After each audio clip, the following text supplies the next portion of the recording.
Not a YouTuber, just out here being dusty and mediocre.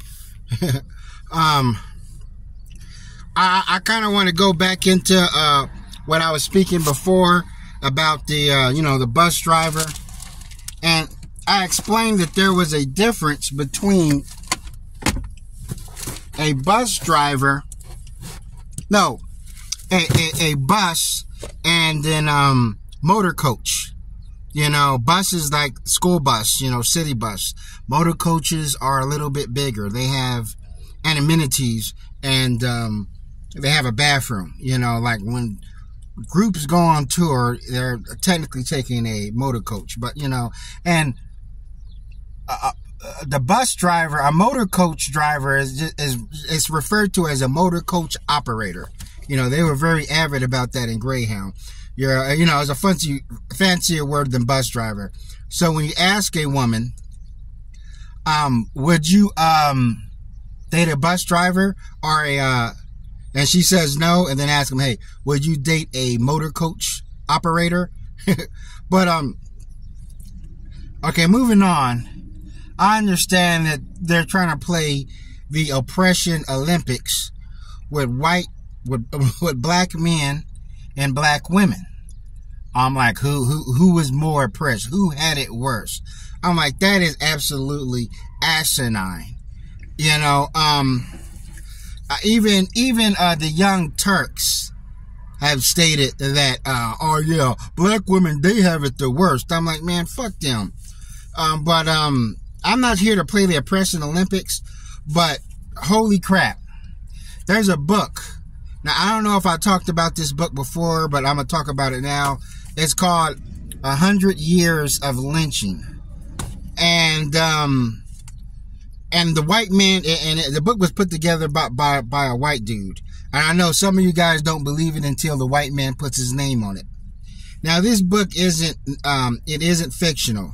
It isn't a story that was inspired by true events.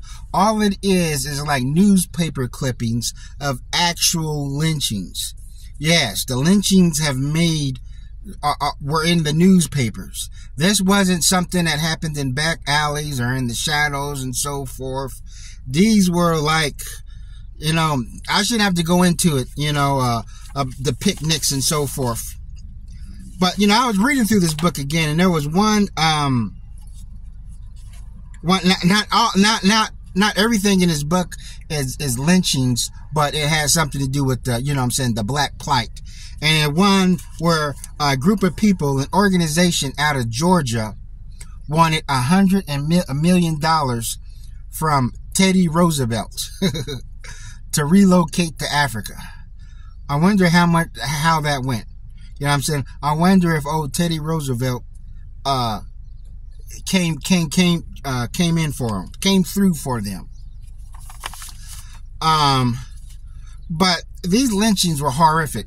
And it wasn't about, being hung from a tree. A lot of times they will tie a black person to a tree, tie them to the tree, and slow torture them. Now, we talk about black on black crime, but you gotta really hate someone to tie them up and pull their nails out, pull their teeth out, mutilate them while they're still alive. And in a black community, they'll probably, even when they're trying to get someone to talk, to get information out to do, they don't be that gruesome, and these were spectacles. These happened in, as I said, parks. There were picnics. There were fun and games for the children. They probably had carnival rides and stuff like that. Everybody, the whole city came out. The whole town came out. Grandma and grandpa came out to see it. It was the main event, so that's nuts. So I think about women, black women, and I'm not saying black women didn't have it hard. I'm sure that they did. Philip Scott did a video about how these women were being raped. You got to figure, this was before the age of pornography. Where did the white man go to release his sexual frustration? But could you imagine? We talk about how, oh, you got male privilege. Cynthia G talking about we still got male privilege. Yeah, the male privilege is right here. You know, majority of these stories, I would say 98% of these stories dealt with black men. You know, the privilege is right here. That's the male privilege. You know, when you really think about it, can we say children have privilege too? Have some kind of privilege? What about animals? The one called LA will tell you that, you know what I'm saying, why don't animals pay rent? You know, they got some privilege too. But I think about if black women were being lynched. Now I'm pretty sure they were, because I've seen pictures, and if black women were lynched, it was probably in the shadows, you know. But imagine this big gathering, you know, everybody's coming out, and you have a black woman tied to a tree. She's got her clothes ripped off. They're mutilating her genitalia there.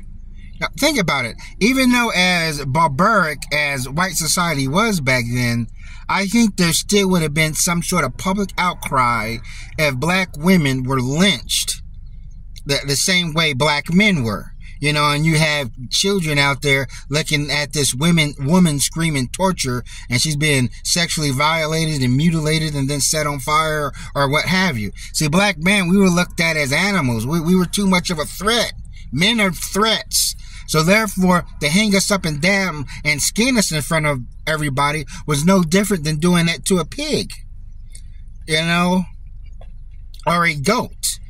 You know what I'm saying? We were too much of a threat. You know what I'm saying? They had nothing but hatred for us, you know, and so forth. And all of this also to display to black women that, hey, your man ain't got no power. He ain't got no power over here. You know what I'm saying? Me, Ricky Bob, and Billy Bob, we about to bring all our kids. And we gonna see this black man squeal like a pig. But that's all I want to say. Thanks for watching, and never stop learning.